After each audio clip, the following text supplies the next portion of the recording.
Hi friend. तर मी आज श्रेयाला उद्या पिकनिकला जाण्यासाठी आज केकचा बेस बनवते आहे.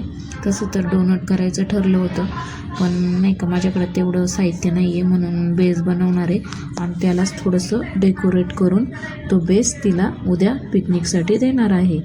तर मी हे घेतलेले प्रेमिक्स घेतलेले आहे. ते प्रेमिक्समध्ये थोडंसं तेल टाकून पाणी टाकून ते मिक्स करून घेत आहे आणि मिक्स करून झाल्यानंतर मग ते केकच्या टीनमध्ये टाकणार आहे आणि कढईमध्येच बेक करणार आहे, कारण की माझ्याकडं ओव्हन नाही आहे.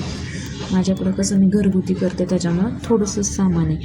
आणि ते आता त्यानंतर मी हा टीन घेतलेला आहे. या टीनमध्ये थोडंसं तेलने ग्रीस करणार आहे आणि मग त्याच्यामध्ये तो ओतून कढईत ठेवणार आहे 30 मिनटासाठी.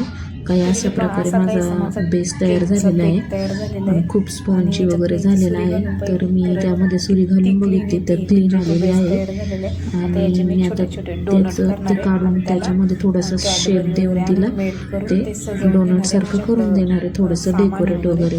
तर तिला ते खूप आवडेल आणि असं काहीसं बनवणार आहे. तर बघा, आता मी हे बनवलेलं त्याच्यावर माझ्याकडे थोडीशी शेवई होती, त्यानंतर ती टाकली आणि असं काही बनवलेलं आहे.